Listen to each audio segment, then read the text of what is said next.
compartir siempre la palabra de Dios es un privilegio y la palabra siempre es nueva, siempre es fresca. Y el día de hoy, pues el Señor me dio el privilegio de hablar sobre el tema de las bienaventuranzas, pero no es tanto ver y repasar todas las bienaventuranzas, sino el ser bienaventurado, el haber recibido la bendición de Dios. Y quisiera que abrieran sus Biblias en Mateo capítulo 5. Yo estoy seguro que todos saben que ahí está el Sermón del Monte. De estos tres capítulos, el 5, el 6 y el 7, son capítulos muy hermosos y es el gran discurso que conocemos como el Sermón del Monte.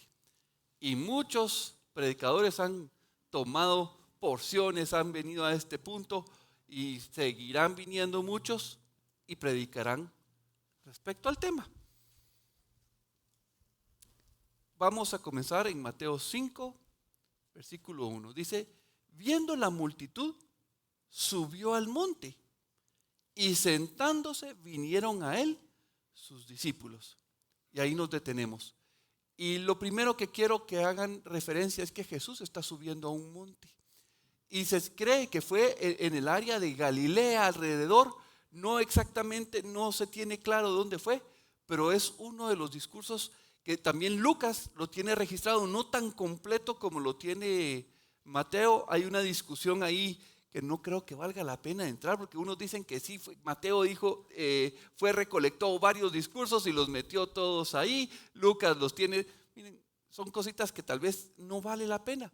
Pero en estos primeros 12 versículos se mencionan las bienaventuranzas, pero solo vamos a leer hasta el número 5, solo vamos a ver 3. Pero la clave aquí es que subió al monte. Y cuando yo veo esto, lo primero que recuerdo es cuando Moisés subió al monte. ¿Qué monte subió? Muy bien, subió el monte Sinaí. Y yo quisiera hacer la remembranza, vamos a ir a ese pasaje en Éxodo donde ellos llegan al monte Sinaí y comienza a darse toda esa escena de la presencia del Señor en el monte. ¿Y cómo es que el pueblo se queda abajo? Vamos a leer, vamos a ir a Éxodo capítulo 19, versículo 16 al 21. Y dice: aconteció que al tercer día, cuando vino la mañana, vinieron truenos, relámpagos y espesa nube sobre el monte, y sonido de bocina muy fuerte, y se estremeció todo el pueblo que estaba en el campamento. Y Moisés sacó del campamento al pueblo para recibir a Dios, y se detuvieron al pie del monte.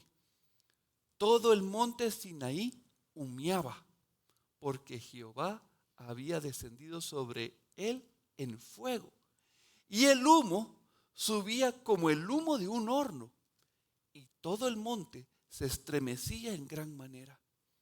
El sonido de la bocina iba en aumento, en extremo. Moisés hablaba y Dios le respondía con voz tronante. Y descendió Jehová sobre el monte Sinaí, sobre la cumbre del monte, y llamó Jehová a Moisés a la cumbre del monte. Y Moisés subió, y Jehová dijo a Moisés: desciende, ordena al pueblo que no traspase los límites para ver a Jehová, porque caerá multitud de ellos. Y entonces podemos ver el contraste entre esos dos montes. En el monte Sinaí, miren, el Señor estaba diciendo: nadie puede acercarse a mí, porque yo soy un Dios santo. Mi gloria, mi poder, si traspasan, van a morir. Y eso viene a reafirmar que no hay otra forma de presentarnos delante del Padre que por medio de Jesucristo. Él es el único camino, Él es la verdad, Él es la vida. Y entonces vemos ahí que Moisés sube. Miren, aquí hay una cosa bien interesante, porque aquí es Dios quien está diciendo que no se puede subir al monte. Y entonces Moisés sube. Y resulta que Dios habla con Moisés. Y Dios en Deuteronomio 18:18 dice: yo os daré un profeta que hable como Moisés habla con ustedes. Y quien no le oiga y quien no le crea, quien no quiera recibir el mensaje, se las verá directamente conmigo. Vayan, léanlo en el versículo 19, dice: ustedes tendrán que darme cuentas cara a cara, porque no le quisieron creer. Está hablando de Jesucristo. Y esa es una porción. Pero cuando ustedes van a Deuteronomio 5 es bien interesante, porque Moisés está haciendo su último discurso antes de que Josué entre a la tierra prometida. Y ahí está Moisés diciéndole al pueblo: ¿se recuerdan en el monte Sinaí? Ahí estaba el Señor en ese monte que mirábamos una nube espesa, y hace toda la descripción. Pero ustedes dijeron: ¿para qué vamos a subir? Mejor subí tú solito. No vaya a ser que nosotros muramos al subir. Ya vimos que Dios habla con el hombre y todavía vive, pero ¿para qué vamos a morir? Miren la antítesis, ¿verdad? Entonces tenemos un doble mensaje ahí, pero estamos viendo que en ese monte, miren, yo no sé ustedes, pero si ustedes, alguno de ustedes ha estado en una tormenta, díganme si no da miedo. ¿Sí? Dicen que Martín Lutero se convirtió en una tormenta. Dice que había relámpagos y todo, y él tirado en el piso: Señor, si me salvas de esta, te entrego mi vida. Y entonces ya no se graduó de abogado y se fue al convento, porque le había hecho la promesa al Señor. Y no es que se haya convertido ahí, pero eso lo llevó a conocer de la verdad del Señor, y ahí ya se convirtió, ¿verdad? Entonces, miren, realmente estar delante de la presencia de Dios, que es fuego consumidor, ha de ser algo tremendo. Pero tenemos en el Sermón del Monte, dice que Jesús subió y que sus discípulos pudieron seguirlo y oír el mensaje, y se sentaron a la par de él. Y entonces comenzamos a ver, ¿se recuerdan? Hay una cita que dice que no hubo nunca nadie que subiera al cielo para contarnos las cosas del cielo, ¿verdad? Sino fue que Jesús, Dios mismo, descendió y nos contó lo que había. Él se despojó de toda su gloria. Miren, es un misterio. La forma en que yo lo creo es que Él vino con toda su gloria, con todo su poder, y de repente hizo y lo retuvo en su mano. Se desvistió de todo. Aquí estaba toda su gloria, todo su poder. ¿Cómo hizo para retenerlo? No sé. Pero no lo dejó salir. Él de repente en el monte de la transfiguración lo soltó y dejó ver a Pedro, a Juan y a Andrés esa gloria. Y de repente el Padre se fue y la volvió a retener. Y mientras que estaba en la cruz, yo me imagino que él estaba así, con un puño agarrando toda la gloria. Él no dejaba de ser Dios. Él seguía siendo Dios. Pero murió completamente hombre. Pero él tenía retenida todo esto. Él bajó a las profundidades del Seol y él tenía toda la capacidad de soltar toda su gloria, pero dijo: no, quien me tiene que levantar es el Padre. Yo voy a ser el creador, yo soy el diseñador de la fe. Por eso dice Hebreos: el autor y consumador de la fe. Él fue quien la pensó, él fue quien esculpió la fe. No nosotros, no es mi fe, es su fe en mí. Y entonces el Espíritu dice que la fe viene por el oír, y el oír la palabra de Dios. Y entonces cuando Dios habla, miren, a mí me encanta la mujer que tenía flujo de sangre, porque ella decía: si tan solo toco el borde de su manto. Miren, muchos dirían, eso es proactividad. No, mis hermanos, ella oyó al Espíritu Santo, oyó a Dios diciéndole: ve y toca el manto del Señor. Y entonces ella abrazó esa palabra, la palabra de Dios, y se hizo una fe poderosa, y ella se metió entre todo el pueblo hasta tocar el borde. Y el Señor le dice: tu fe es grande. ¿Por qué? Porque abrazó las palabras que Dios le había dado. Y entonces vemos ese contraste donde Jesús ya está presente y es Él el que está dando el mensaje.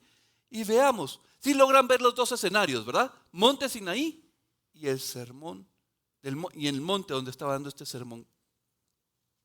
Y dice que él abrió su boca y les enseñaba.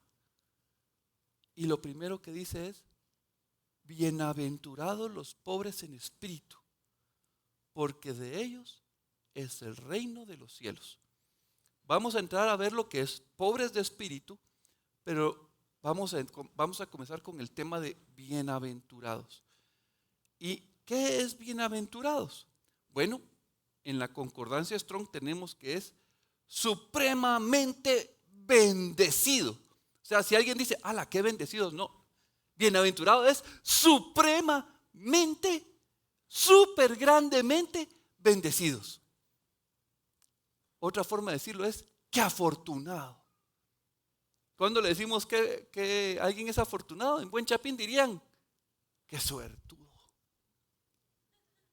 ¿Sí? Bien librado. Cuando yo leí bien librado, dije, esa es la palabra que encaja para lo que tenemos el día de hoy. Luego, dichoso, glorioso. Miren, las palabras de bienaventurado se refieren a algo extremadamente bueno sobre la vida de alguien. Y entonces, este es un tema, cuando hablamos de las bienaventuranzas, algunos se creen que ahí fue donde Dios habló las primeras bienaventuranzas, pero no. Dios viene hablando de bendición a través de todo el Antiguo Testamento. Y vean lo que dice en el Salmo 1. Bienaventurado, dichoso el hombre, ¿verdad? Bienaventurado el varón que no anduvo en consejo de malos, ni estuvo en camino de pecadores, ni en silla de escarnecedores se ha sentado. Y miren, yo cuando lo leía decía, Señor, yo quiero ser un varón que nunca hubiera estado en consejo de malos. Miren, ¿quién no ha oído un mal consejo y le dijeron que hagas esto y va y lo hace? Y uno dice, tan baboso que fui. ¿Por qué lo hice? No hubiera oído el consejo de aquel. Yo me recuerdo el testimonio de alguien que decía, mira, no le digas a nadie que ya te dieron la jubilación. Y entonces esta persona decía, sí, eso voy a hacer. Y después el Señor le redarguyó. Y, Señor, ¿por qué quise ocultar eso? Siguiendo el consejo del mundo para quedarme yo con el dinero. Esto es lo que pasa. Ese es un caso, ¿verdad?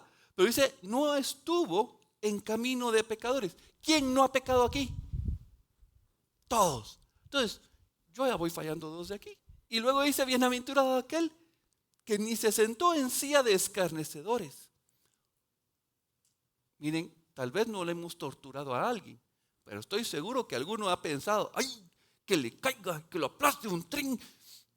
¿Verdad? Y entonces, ese pensamiento, miren, más adelantito, en Mateo 5, más adelante, no me recuerdo el versículo, dice que si tan solo piensas, si tan solo dices y odias a tu hermano, eres un homicida. Eres digno de juicio. O sea, el estándar de Dios es altísimo. Y este bienaventurado es para Jesucristo. Él es ese árbol que da fruto, que da vida. Porque Él nunca anduvo en consejo de malos. Él no estuvo en camino de pecadores. Él no estuvo en silla de escarnecedores. Todos los demás. Pero Él nos estaba invitando a ser doblemente bendecidos. Y miren Proverbios 8, 32, 35. Me equivoqué con ese 2. En Proverbios, un poquito antes, dice que Dios, ¿sí?, se deleita en la sabiduría. Está hablando de la sabiduría. Y dice luego, y el deleite de la sabiduría son los hijos de los hombres. Y más adelante dice en el versículo 32, ahora pues, hijos, ahí es la sabiduría diciéndonos, hijos, óiganme, pónganme atención. Y bienaventurados los que guardan mis caminos. Atended el consejo y sed sabios y no los menospreciéis. Bienaventurado el hombre que me escucha, velando a mis puertas cada día, aguardando a los postes de mis puertas. Porque el que me halle, hallará la vida y alcanzará el favor de Jehová. Y entonces comenzamos a ver, miren, solo agarré 2 para demostrar que había bienaventuranza en el Antiguo Testamento, pero hay muchas citas donde Dios está hablando de bendición, de bienaventuranzas, doble bendición. Y rapidito corremos nuevamente a Mateo y qué bonito. Vamos a ver cómo es ser pobre, pero para poder entender la pobreza tenemos que entender que bendición tiene una antítesis. ¿Cuál es la antítesis de bendición? Exacto.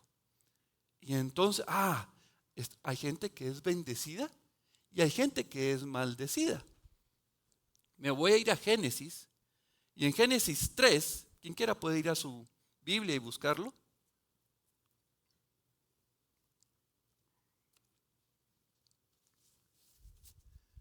Y encontramos que Dios había puesto una norma. Dice, no coman del árbol del conocimiento del bien y del mal, porque el día que de él coman, moriréis.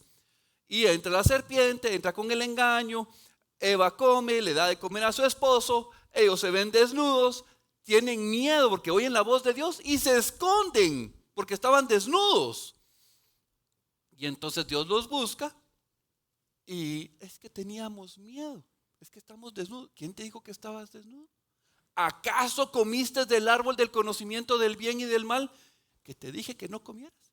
Y entonces ya recordamos que Adán viene y dice, la mujer que tú me diste, la mujer, la serpiente. Miren, Dios se comunica directamente con Adán. Dios le habla a la mujer. Y siempre que llego a ese punto, miren, yo he pasado por ahí muchas veces, pero en mi corazón hay una idea de que Dios se pone después a hablar con la serpiente. ¿Y por qué hiciste eso? No, con ella no habla. ¿Saben qué es lo que le dice inmediatamente que la mujer le dice por qué? Viene Dios y le dice, maldita, maldita. Miren, no es lo mismo que Juan de los Pericos te diga maldito. ¿Y quién es Juan de los Pericos? A saber, creo que el señor de la tienda ahí. Y enojado él porque no se le pagaron 10 quetzales. Y entonces él te echa una maldición. No es lo mismo a que Dios te maldiga. Sí pueden ver la seriedad de la situación. Es grueso. Y entonces le dice, maldita tú serás. Y uno dice, solo a la serpiente. A la mujer la dejó con dolores para el momento del parto y al hombre le dijo, por tu causa, ¿sí? La tierra por tu causa será maldita. Ahora decimos la tierra, gracias a Dios no cayó la maldición sobre Adán. No, sí cayó porque el tema es ¿de qué está hecho nuestro cuerpo? De polvo de la tierra. Y entonces este cuerpo recibió maldición. ¿Será que entonces hay algunos que son bendecidos y algunos que son maldecidos? ¿O todos tenemos una maldición en nuestro cuerpo? Todos, todos. Miren, a mí me encanta porque todos dicen, queremos un presidente que no sea corrupto. Pero honestamente, cuando Pablo está hablando a los tesalonicenses, dice que seremos transformados de corrupción a incorrupción. Miren, aquí en la iglesia todos son corruptos. La iglesia no puede pedirle al mundo que tengamos un presidente incorrupto. No puede. ¿Por qué? Porque el mundo está corrompido. El mundo está bajo maldición. Este cuerpo carga con maldición. Esa maldición, miren, es tremenda. Porque es la separación de Dios. Morir es ser separado. Jesucristo, Dios, es la vida. Entonces, si somos separados de la vida, ¿qué nos queda? La muerte. En vida podemos estar en muerte. Esa es la peor maldición. Vivir separados de Dios. La ausencia de Dios en nuestras vidas es lo peor. Yo el ejemplo que utilizo, y no me canso de usarlo, es el pececito que está fuera del agua. ¿Cuánto puede vivir un pececito fuera del agua? Unos minutos. Y primero rebota ahí.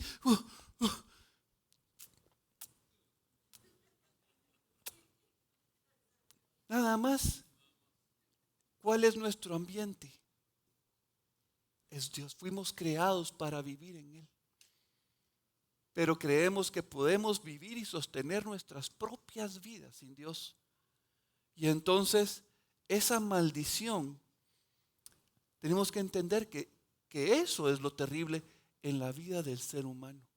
Gálatas 3:13 al 14 dice, Cristo nos redimió, Cristo nos compró.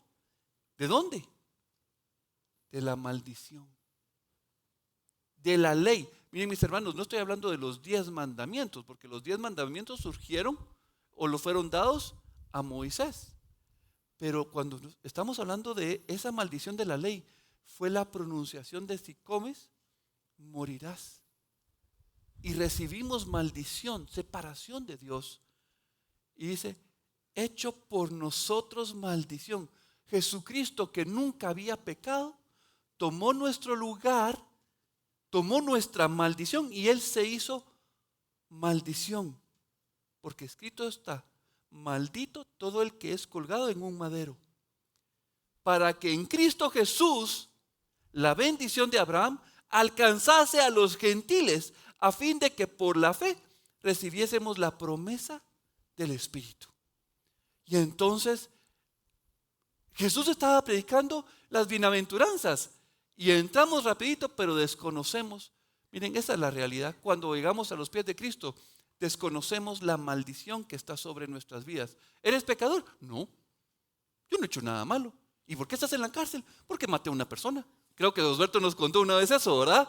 Y la persona, ¿y no te das cuenta que mataste a alguien? Sí, pero no soy malo. Miren, esa es la realidad. Creemos que somos buenos y entonces creemos que merecemos.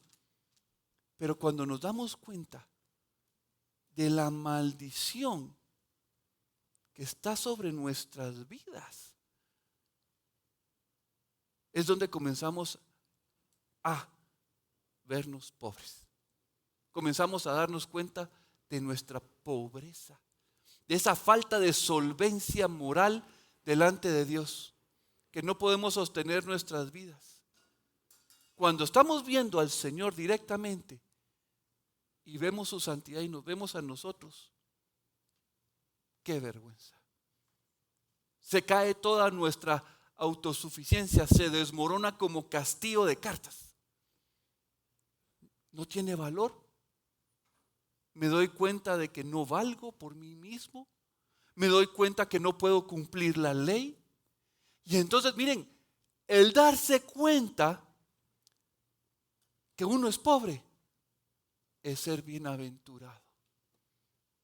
Yo me recuerdo de una clase que Carlos Estal da sobre las bienaventuranzas. Él comienza en el capítulo 7, versículo 29, y va leyendo todo el capítulo en el sentido contrario, porque él dice en su estudio, que es muy bonito, que es una escalera de 33 peldaños y comienza aquí y termina en este versículo donde dice los de pobres de espíritu, bienaventurados los pobres de espíritu. Entonces dice, el cristiano maduro se da cuenta de su absoluta pobreza y hay un proceso.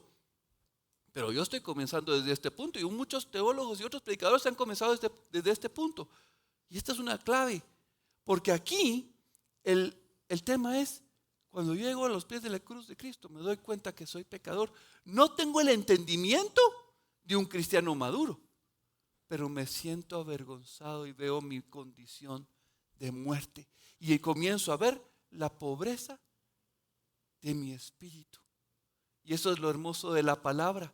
Porque dice que el Señor puso un querubín con una espada de fuego en el jardín del Edén. Esa espada que se revolvía. Miren, yo hago así la espada, pero dice que otros la dibujan así como que es una hélice. Realmente no sé cómo será, pero lo que sí sé es que la palabra es una espada que se revuelve.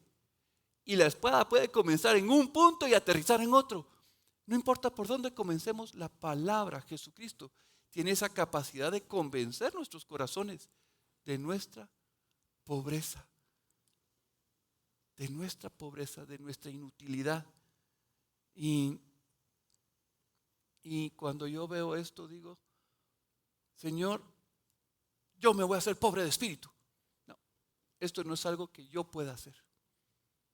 Esto es algo que el Espíritu Santo hace. Todas las bienaventuranzas vienen por medio del Espíritu Santo. ¿Se recuerdan cuando Jesús les dijo que Él iba a enviar al Espíritu Santo para convencer al mundo de? Son tres cosas: pecado, juicio y luego justicia. Y mantengo ese orden porque es bien importante. Porque cuando yo conocí al Señor, lo primero que me di cuenta es la condición de muerte, de desagrado delante del Señor. Luego vi el juicio y dije, condenado a muerte. Yo soy condenado a muerte. El Espíritu me convenció de mi pecado, me convenció de que yo era condenado a muerte, y después vino el mensaje de justicia de Jesucristo muriendo en la cruz, pagando mi deuda, haciéndome justo ante el Padre. Y dije, Señor, gracias, porque solo el Espíritu Santo puede convencernos a ese nivel, a esa profundidad en nuestro corazón. Y entonces cuando hablamos de ser pobres en espíritu, es porque el Espíritu Santo nos está llevando a ese convencimiento. No es fruto nuestro, no es que yo diga soy pobre de espíritu. Eso es un fruto del Espíritu Santo obrando en mi vida. Y aquí es donde viene la bienaventuranza. Miren esta otra bienaventuranza en el Antiguo Testamento. Salmo 32, del 1 al 2. Bienaventurado aquel cuya transgresión ha sido perdonada y cubierto su pecado. Bienaventurado el hombre a quien Jehová no culpa de iniquidad y en cuyo espíritu no hay engaño. Eso es lo mismo que el versículo 3 que acabamos de leer de bienaventurados los pobres de espíritu. Porque no hay engaño. Yo soy bueno, yo sí puedo, yo voy a agradar a Dios. Miren, ustedes creerán, no, eso de engañar a Dios era antes de ser cristiano. No, yo todavía en mi corazón, todavía a veces de repente, yo quiero agradarte, Señor, y pienso que yo haciendo, y cuando lo comienzo a orar, ay, Señor, otra vez caí en mi autosuficiencia. Y no solo es confiarme en mí. Al momento que yo confío en mí, automáticamente lo que hago es rechazar la gracia de Dios. Y entonces, Señor, perdóname. Y entonces esa bienaventuranza es: bienaventurado porque ya vistes que necesitas un Salvador, que necesitas un Redentor, un médico. Necesitas al amado de tu vida, al Dios Todopoderoso, a Jesucristo. Qué bienaventurado eres cuando has podido reconocer tu pobreza, tu pecado, tu nada. Y le dices, quiero contigo. Y entonces la promesa es que el reino de Dios será parte de él, que él será parte de ese reino. Qué gran bendición el poder ver nuestra miseria sin Cristo. Muchos piensan, porque de repente yo soy pobre, yo solo el sueldo mínimo gano. Y ahí sale otro, yo estoy más pobre porque yo la mitad del sueldo mínimo. Yo soy más pobre porque yo sí no tengo ni sueldo. Y pensamos en dinero porque el espíritu de Mamón se mueve de una manera tan fuerte en el mundo. El sistema comercial, ten tarjeta de crédito, ten esto, compra, tú puedes tener lo que tú quieras, saca tu extrafinanciamiento. Y entonces la idea del dinero. Y miren, ¿cómo es que dicen los mercadólogos? No importa si el anuncio es bueno o es malo, lo importante es que llegue el mensaje y se quede en la cabeza. Eso es lo que quiere el enemigo, fijarse en la cabeza de cada uno, porque media vez está aquí, ya entró. ¿Sí o no? Eso es lo que dicen los mercadólogos. No importa si el anuncio es malo, pero que se quede fijado en la mente. Eso lo hablábamos con mi esposa porque vimos un anuncio de unas baterías y no entendimos el anuncio. Y entonces cada vez que lo vemos, lo discutimos. Y entonces ella me dice, mira, lo discutimos, pero yo ya sé a dónde tengo que ir a comprar una batería. La batería de carro, ¿verdad? Y entonces es ese posicionamiento que el mundo, que Satanás quiere tener. Él quiere ganar una posición en tu mente y en tu corazón. Pero nosotros debemos entender esa bienaventuranza que Dios nos ha dado con su Espíritu, convenciéndonos día a día de nuestra pobreza. En el versículo 4 viene la segunda bienaventuranza y está estrechamente relacionada a la primera. Y dice, bienaventurados los que lloran, porque ellos recibirán consolación. ¿Quiénes de aquí han llorado alguna vez? ¿Por qué han llorado? Sí, yo me recuerdo una vez que, no me recuerdo si fue Dani o Sofi, se les cayó la bola de helado. Miren, sentimos como que le hubieran quitado el corazón.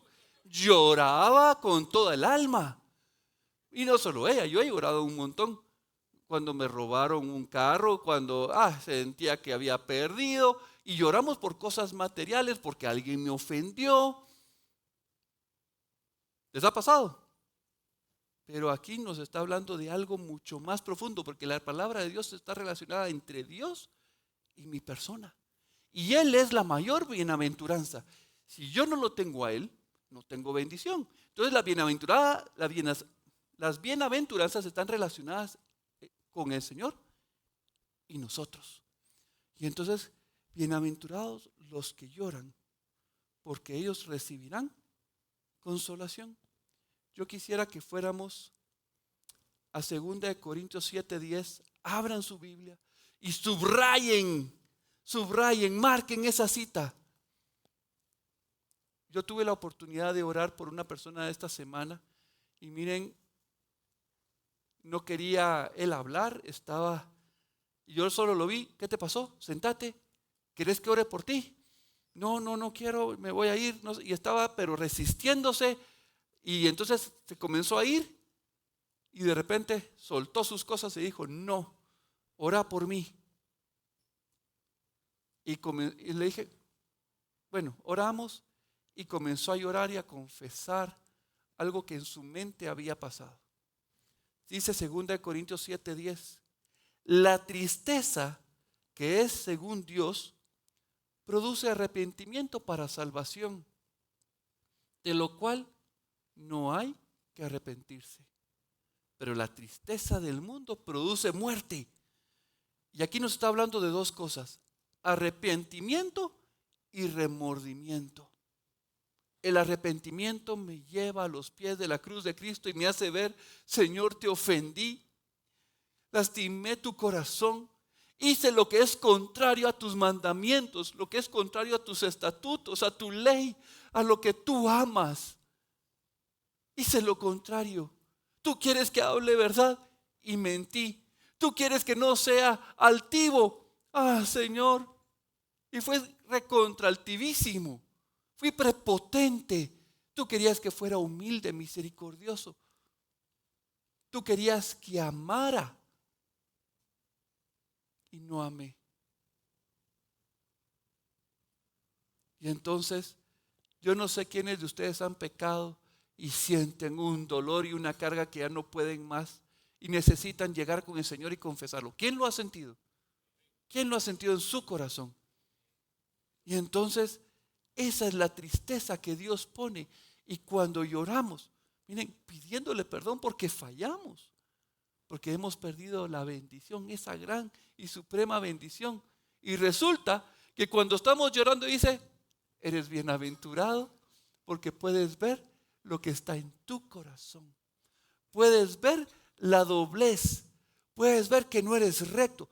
Eres bienaventurado porque puedes ver.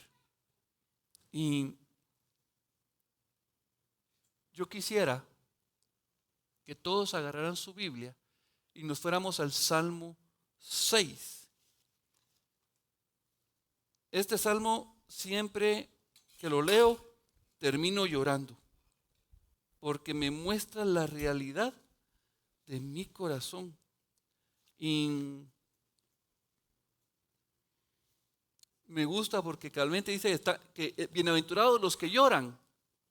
Pero este salmo, antes de que lo oigamos, es un salmo donde está David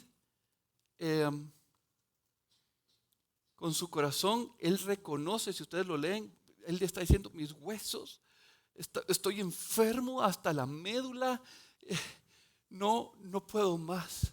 Señor, ¿dónde estás? Y dice, inundo, lleno mi cama de lágrimas, mi lecho, estoy llorando. Y lo que él está diciendo es porque algo en su vida no está bien. No está bien. Y entonces el Señor dice, bienaventurado, eres bienaventurado los que lloran, porque han reconocido que me han fallado, porque saben que se han alejado de mí. Yo voy a pedir que por favor sigan la lectura en su Biblia. Salmo 6, vamos a poner, me gustó, yo quería leerlo, pero sentí en mi corazón poner el Salmo cantado. Entonces traten de seguir la letra de la canción en la palabra. Amén. ¿Podemos poner el Salmo, por favor? No me reprendas en tu enojo, ni me castigues en tu ira. Misericordia ten de mí en la enfermedad. Sáname, Señor, pues débil soy.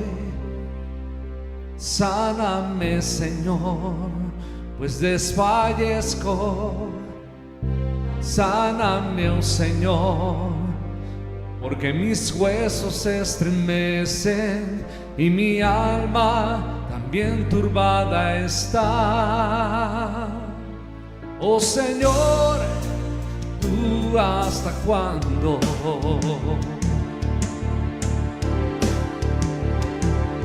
Vuélvete, oh Señor, libra mi alma. Sálvame por tu misericordia. Vuélvete, oh Señor, libra mi alma. Sálvame por tu misericordia, porque en la muerte no hay memoria de ti. En el Seol, ¿quién te alabará? Me he consumido a fuerza de gemir, por las noches de tanto llorar. Mas testifico que el Señor ha oído mi ruego. Él ha escuchado la voz de mi clamor. Mi oración ha llegado a su trono. Todos verán que grande es el Señor. Mas testifico que el Señor ha oído mi ruego. Él ha escuchado la voz de mi clamor. Mi oración ha llegado a su trono. Todos verán que grande es el Señor. Todos verán que grande es el Señor. Todos verán que grande es el Señor. Es el Señor.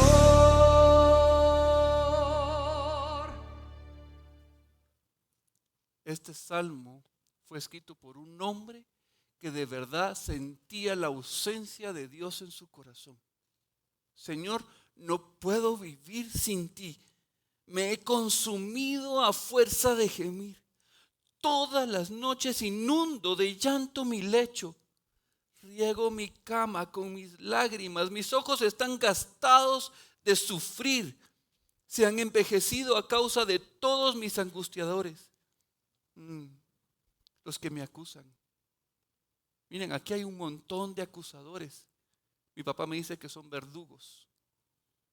Son verdugos que buscan acabar con nuestra vida. Y mientras tengamos la gracia de reconocer nuestro pecado, bienaventurado. Bienaventurado, porque puedes ver el pecado. Cuando alguien te dice que estás en pecado y no los puedes ver, clámale al Señor para que te dé la gracia de poder ver tu error, tu falsedad. Esa es la señal de que eres bienaventurado, el poderte arrepentir. En lo más sencillo, cuando comencé mi camino con el Señor, leí un libro. Este pastor era americano y entonces él iba en la calle y de repente se dio cuenta de algo que él había hecho en ese momento, y pasando la calle junto con toda la gente se detuvo unos microsegundos y pidió perdón y siguió caminando. Y entonces el amigo que estaba del otro lado, ¿qué te pasó? Es que le fallé al Señor y no podía continuar mi vida sin pedirle perdón. ¿Cuánto esperas para pedir perdón? Para reconciliarte con tu Señor.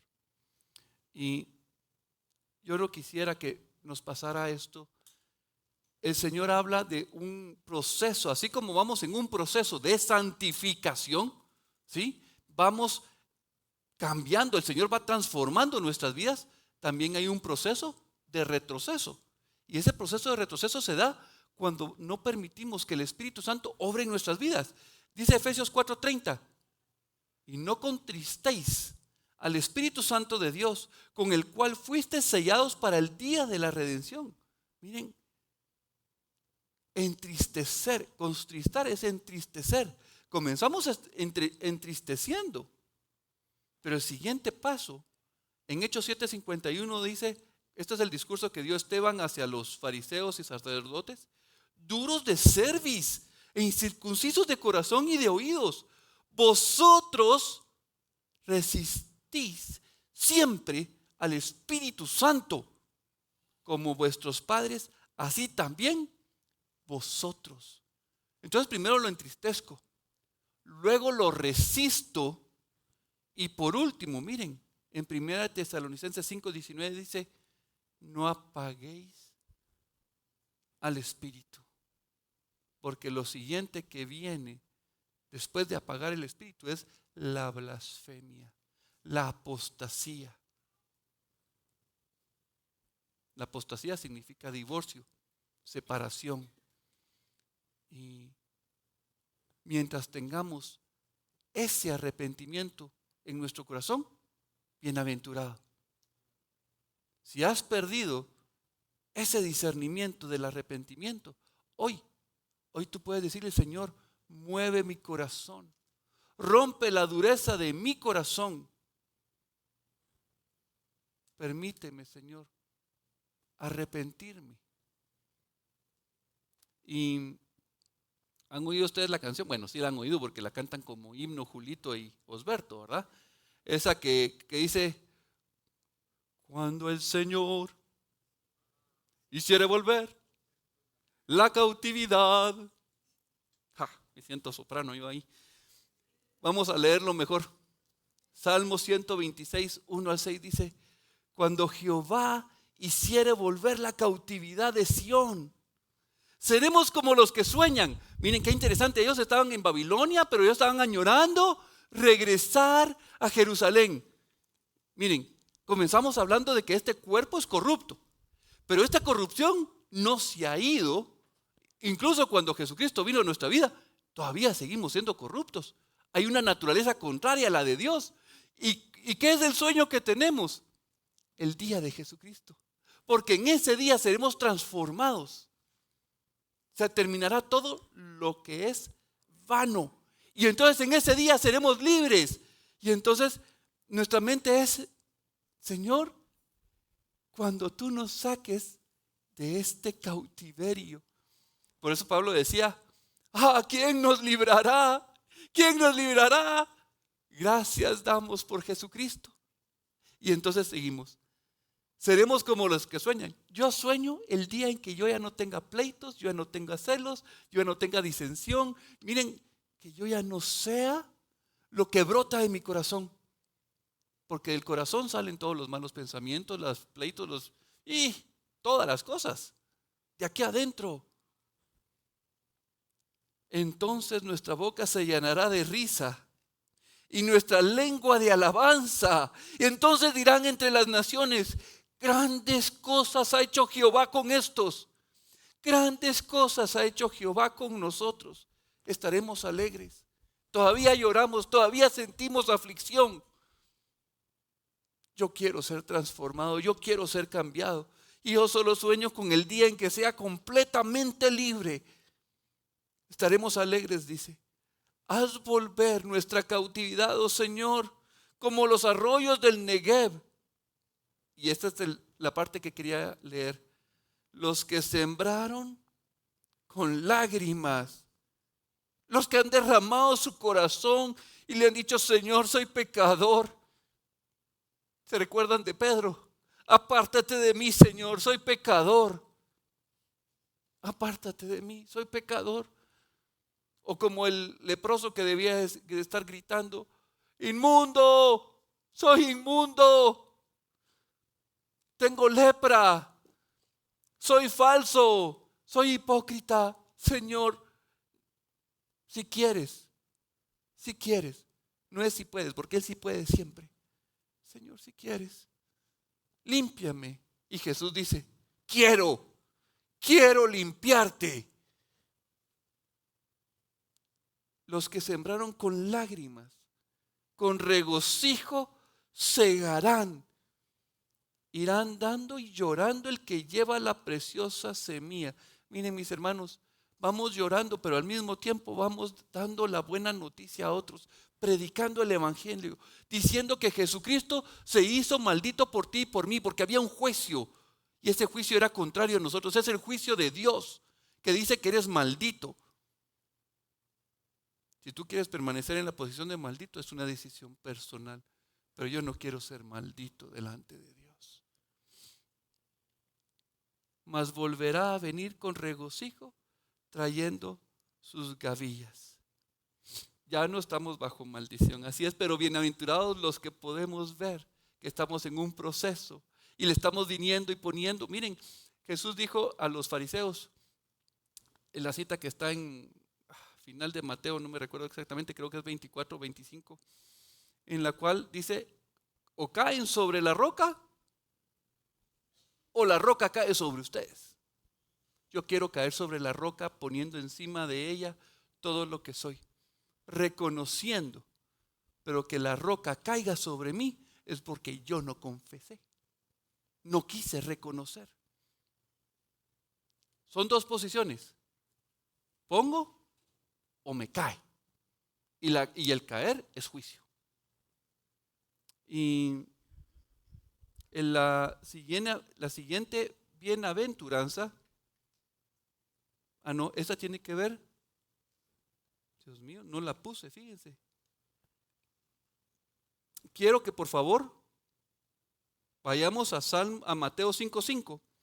Es la tercera bienaventuranza que vamos a ver. Dice: bienaventurados los mansos, porque ellos recibirán la tierra por heredad.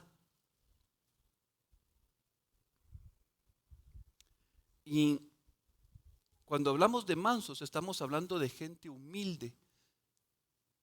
Esas dos palabras están estrechamente relacionadas: manso y humildad.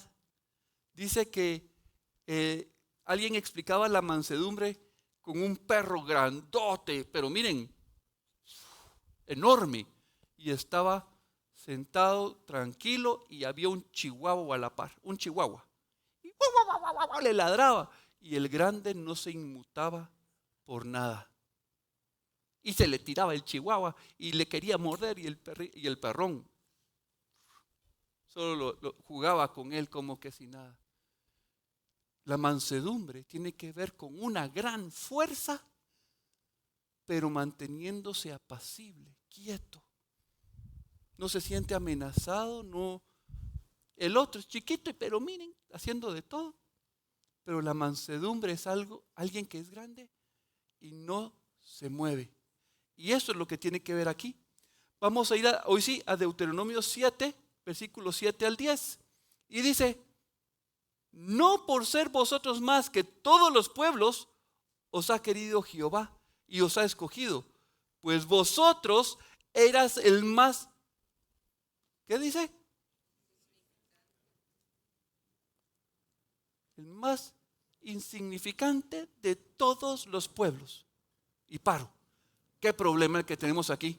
El Señor nos llamó, ya nos limpió, nos vimos bienaventurados porque Él nos vio ver nuestra tristeza, lloramos y después, el gran siervo del Señor, el gran profeta, yo soy el gran ministro que da la bienvenida, yo soy el gran ministro que toca en la alabanza. Miren, se nos llena la cabeza de tanta babosada y se nos olvida de dónde nos sacó el Señor y de repente hasta creemos que el cielo, si no llegamos allá, va a estar vacío porque nosotros somos los importantes. Qué confundidos, ¿verdad? Comenzamos bien y después nos llenamos de orgullo y de soberbia pensando que el Señor nos necesita. No, Dios nos quiere, nos ama, no nos necesita. Sigamos, dice, sino por cuanto Jehová os amó y quiso guardar el juramento que juró a vuestros padres. Os ha sacado Jehová con mano poderosa y os ha rescatado de servidumbre, de la mano del faraón, rey de Egipto. Conoce, pues, que Jehová tu Dios es Dios, Dios fiel, que guarda el pacto y la misericordia a los que le aman y guardan sus mandamientos hasta 1000 generaciones, y que da el pago en persona al que le aborrece, destruyéndolo, y no se demorará con el que le odia. En persona le dará el pago. Miren, aquí también está lo que les decía que está en Deuteronomio 18:18. Que Dios en persona va a darle el pago a quien está en contra de él. Así que cuando reconocemos nuestra condición, bienaventurado. Bienaventurado porque todavía te puedes ver y decir, soy cojo. Señor, ya no soy tan ciego. ¿Se recuerdan de aquella sanación del cieguito donde le pone lodo Jesús? Y dice, ¿qué ves? Veo a hombres como árboles que se mueven. Y el Señor lo vuelve y vuelve. ¿Se recuerdan? Estamos en un proceso. Estamos en un proceso. Lean todas las enfermedades que dice que no podían tener los sacerdotes. No podían ser estériles, no podían tener la mano seca, no podían ser mancos, no podían ser cojos, no podían ciegos, no podían. Miren, era una cantidad de cosas que yo decía, ¿quién puede ser sacerdote? Nadie. Pero Dios nos está preparando, nos está sanando. Y cada vez que el Señor nos permite ver una enfermedad en nosotros y la traemos y la ponemos sobre el altar, bienaventurado, bienaventurado eres. Pero el problema es que pensamos que ya no necesitamos venir delante del Señor, sino que nosotros somos. Y de repente yo me he topado viendo a algunas personas predicar o compartir la palabra. Y digo, predican como que todos los que están abajo son los que tienen el problema. Yo gracias a Dios, yo ya estoy bien. Y no es así. Yo todavía estoy en un proceso de cambio. Tito, Ángel, Osberto, Julito, Marco Antonio, Carlos, todos estamos en un proceso de cambio. Todos los días tenemos que morir. Todos los días el Señor nos está llamando a confesar y a reconocer nuestra necesidad. Y cierro con esta cita, porque el problema es que mantenerse manso, el ser manso implica no creer que uno hizo las cosas. Y el Señor en Deuteronomios 8, 11, 20 ya les dijo en el capítulo anterior, no los escogí porque ustedes fueran grandiosos. Ustedes eran los más chiquitos, los más insignificantes, lo menos valioso, lo vil. Eso nos dijo en el capítulo 7. Pero ahora nos viene y nos dice, no caigas en el error de olvidar. Vamos a leer Deuteronomios 8 del 11 al 20. Dice, Cuídate de no olvidarte de Jehová tu Dios para cumplir sus mandamientos, sus decretos y sus estatutos que yo te ordeno hoy. No suceda que comas y te sacies y edifiques buenas casas en que habites, y tus vacas y tus ovejas se aumenten, y la plata y el oro se te multipliquen, y todo lo que tuvieres se aumente, y se enorgullezca tu corazón, y te olvides de Jehová tu Dios, que te sacó de tierra de Egipto, de casa de servidumbre, que te hizo caminar por desierto grande y espantoso, lleno de serpientes ardientes y de escorpiones y de sed, donde no había agua. Y Él te sacó agua de la roca del pedernal, que te sustentó con maná en el desierto, comida que tus padres no habían conocido, afligiéndote y probándote. Miren, ese afligiendo y probándote es para que nosotros veamos lo que hay en nuestro corazón. Para la postre hacerte bien. Y digas en tu corazón: mi poder y la fuerza de mi mano me han traído esta riqueza.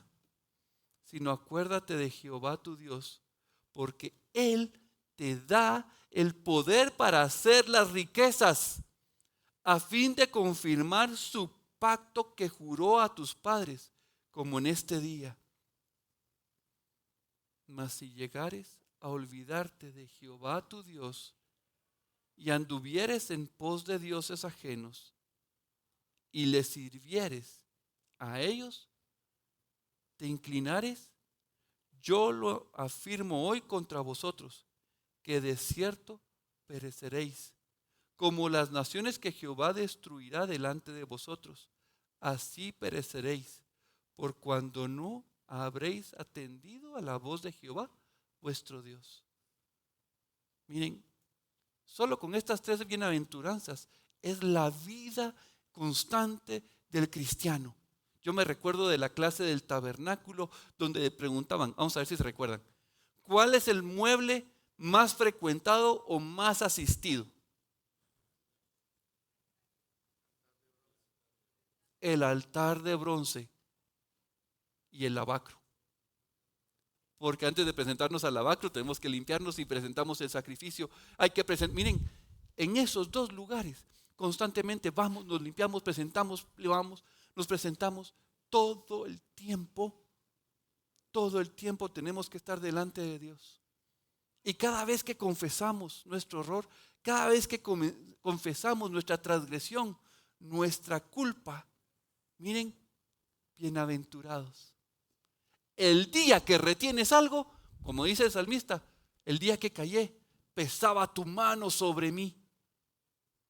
Pero cuando confesé, bienaventurado cuando confiesas, bienaventurado cuando te arrepientes. Vamos a orar. Y ahí donde estamos, yo te invito a que tú personalmente con Dios le pidas: Señor, escudriña mi corazón. Señor, por medio de Jesucristo hemos sido bendecidos, supremamente bendecidos, transformados, cambiados. Señor, tú pagaste un alto precio en la cruz por mí.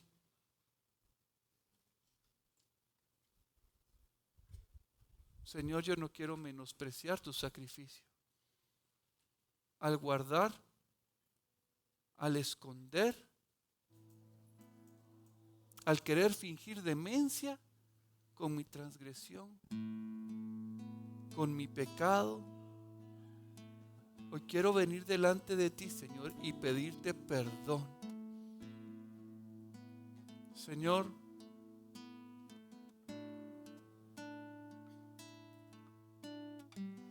si yo no estoy dándome cuenta de ese pecado, de eso que te ofende, yo te pido, Señor, que abras mis ojos, que me hagas sensible a esa falta, a ese orgullo, a esa prepotencia, a esos celos, a esa división, a ese rechazo. a ese endiosamiento que todavía está en mi corazón.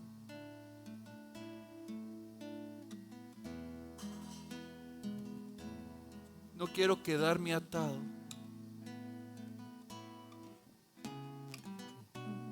Señor, pon un arrepentimiento genuino, donde mi corazón sea movido por tu Espíritu, donde yo realmente sea movido a un llanto genuino.